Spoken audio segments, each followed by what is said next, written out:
स्वागत है आपका आरटी हलचल में और मैं हूं आपके साथ फाल्गुनी सोनी लेकर जिले के तरोताजा हालात।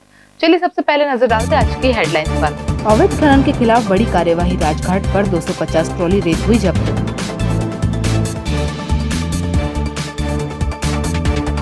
शराब के लिए पति पत्नी के बीच हुआ विवाद, बीच बचाव में पुत्र हुआ घायल।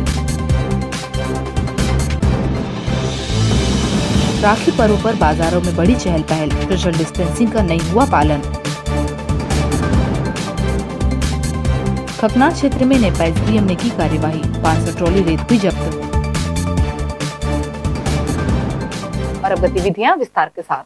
बुधवार को बुरहानपुर एसडीएम ने अवैध रेत खनन माफियाओं के खिलाफ कार्यवाही करते हुए राजघाट क्षेत्र में अवैध रूप से जमा हुई 250 ट्रॉली रेत को जब्त किया। बुरहानपुर में रेत माफियाओं के खिलाफ जिला प्रशासन एक्शन मोड में आ गया है। जिला प्रशासन को लगातार ताप्ती नदी में रेत माफियाओं द्वारा अवैध रूप से रेत का खनन कर उसे संग्रहित करके रात के अंधेरे में परिवहन करने की शिकायत मिल रही है। आज सुबह बुरहानपुर एसडीएम के.आर. बंडोले साधारण पर्यटक की तरह नाव से नदी के घाट पर पहुंचे। माफियाओं को शक न हो तो लिहाजा एसडीएम के.आर. बंडोले ने पर्यटक के रूप में अपने 6 वर्ष के पुत्र को भी साथ में ले गए। मौके पर पहुंचे एसडीएम ने बड़ी मात्रा में रेत का संग्रहण पाया। जब खनन माफियाओं को असलियत पता चली तो साधारण सा दिखने वाला व्यक्ति साधारण नहीं बुरहानपुर एसडीएम के.आर. बंडोले है तो वह मौके से भाग खड़े हुए।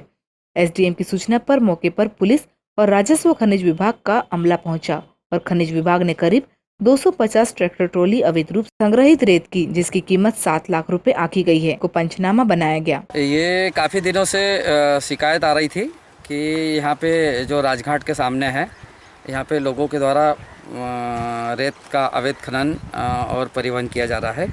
इसके संबंध में आज मैं आया और हमारे पटवारी और आरआई के द्वारा यहाँ पे सारे जब्तीनामा किया है। लगभग 250 ट्राली रेत यहाँ पड़ी हुई है।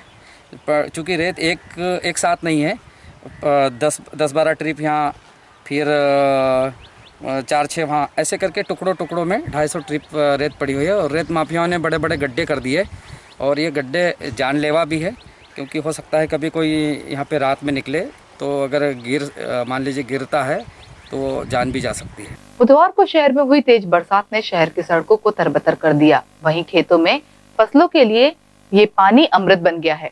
बुधवार को शहर और गांव में अच्छी बारिश हुई, सड़कों पर पानी बह निकला। शहर में सड़कों गलियों में घुटनों तक पानी भर गया। तेज बारिश से पूरा जिला तरबतर हो गया और किसानों के चेहरे खिल उठे। उल्लेखनीय है कि पिछले लगभग 15 दिन से अच्छी बारिश नहीं हो रही थी। उमस से लोग परेशान हो रहे थे। बारिश नहीं होने के कारण फसलों का नुकसान हो रहा था। दोबारा बोवनी की नौबत आने लगी थी। बुधवार को हुई बारिश से लोगों को राहत मिली। कई लोग बारिश का लुत्फ उठाने के लिए घर से निकले व भीगकर आनंद लिया। जिले में अब तक 373.6 मिलीमीटर बारिश दर्ज हो गई है। अधीक्षक भू अभिलेख से प्राप्त जानकारी के अनुसार जिले में 1 जून से अब तक औसतः वर्षा 373.6 मिलीमीटर वर्षा रिकॉर्ड की गई है। विदित हो कि जिले में कल हुई 1 जून से 29 जुलाई तक बुरहानपुर तहसील में 388.7 मिलीमीटर, नेपानगर तहसील में 387.0 मिलीमीटर और खकनार तहसील में 345.2 मिलीमीटर बारिश दर्ज की गई। जिले में भारत सरकार के राष्ट्रीय कार्यक्रम अंतर्गत पशुओं के टीकाकरण और टैगिंग कार्य शुरू किया गया है। इस कार्य में लगाए गए गो सेवकों ने कोरोना संक्रमण के चलते इस कार्य में गो सेवकों को नहीं लगाने की मांग की है। जिला गो सेवक संघ की जिला इकाई द्वारा टीकाकरण और टैगिंग कार्य में गो सेवकों को नहीं लगाए जाने के चलते एक ज्ञापन पशुपालन मंत्री के नाम का जिला कलेक्टर को सौंपा गया। ज्ञापन में बताया गया है कि जिले में कोरोना महामारी के चलते टीकाकरण कार्य में गो सेवकों के संक्रमित होने का खतरा बढ़ गया है, क्योंकि इस कार्य में उसे 4 लोगों की जरूरत होती है, जिससे सोशल डिस्टेंसिंग का पालन नहीं हो पाएगा और संक्रमित होने से गो सेवक अपना उपचार कराने में सक्षम नहीं है।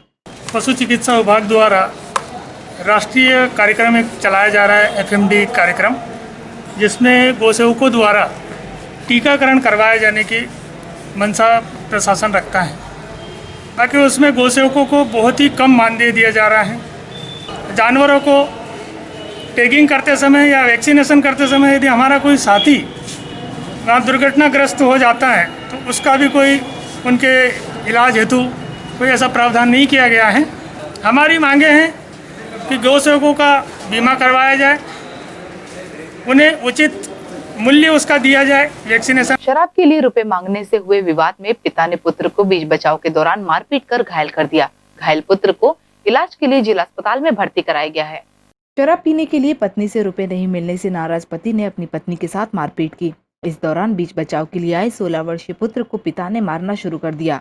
घायल पुत्र नहाला पिता पारलिया को घायल होने से जिला अस्पताल में भर्ती कराया गया है। बुधवार को राखी पर्व के चलते बाजारों में चहल पहल बढ़ गई है, लेकिन इस दौरान सोशल डिस्टेंसिंग और मास्क का पालन नहीं किया गया।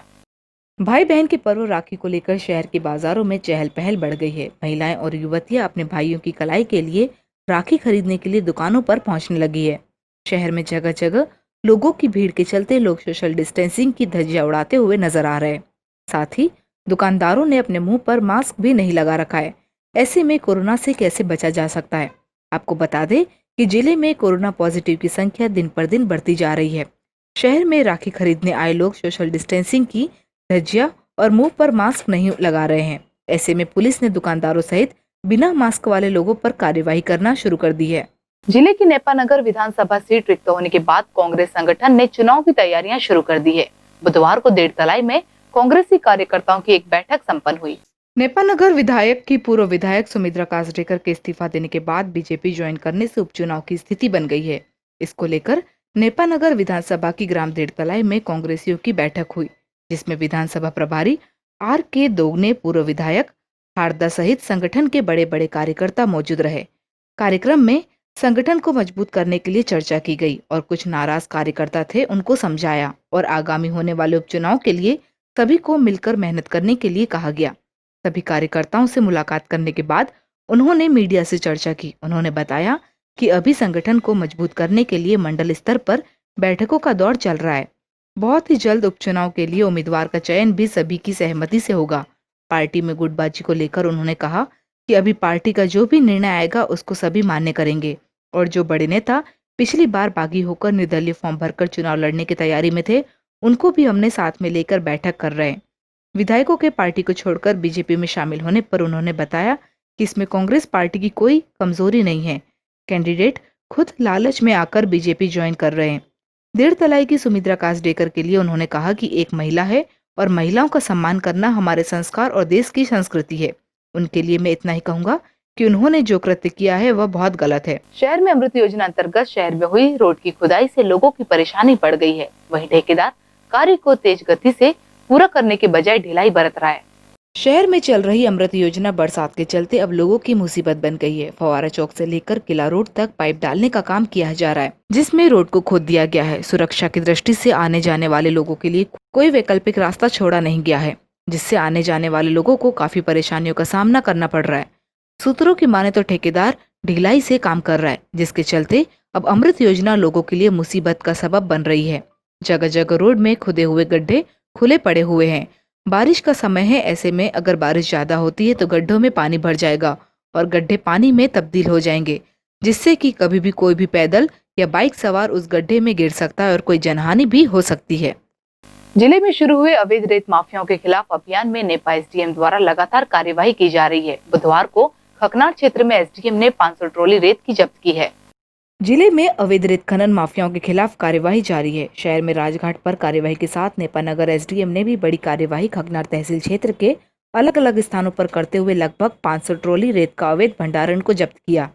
इस कार्यवाही से जिले भर के खनन माफियाओं में हड़कंप मच गया। नेपानगर और खकनार तहसील क्षेत्र में महिला अधिकारी नेपानगर एसडीएम विशा वाघवानी द्वारा लगातार कार्यवाही से खनन माफियाओं में खौफ का माहौल पैदा हो गया है। और वक्त हो चुका है आपसे विदा लेने का। जाते जाते डालते नजर आज की हेडलाइंस पर। अवैध खनन के खिलाफ बड़ी कार्यवाही, राजघाट पर 250 ट्रॉली रेत हुई जब्त।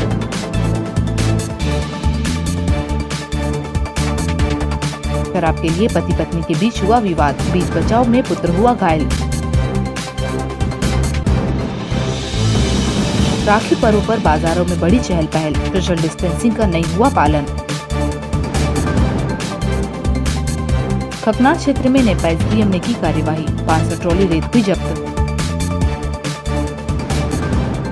तो कल फिर होगी आपसे मुलाकात जिले की ताजा गतिविधियों के साथ। अब तक के लिए आरटी हलचल की पूरी टीम और मुझे दीजिए इजाजत। नमस्कार।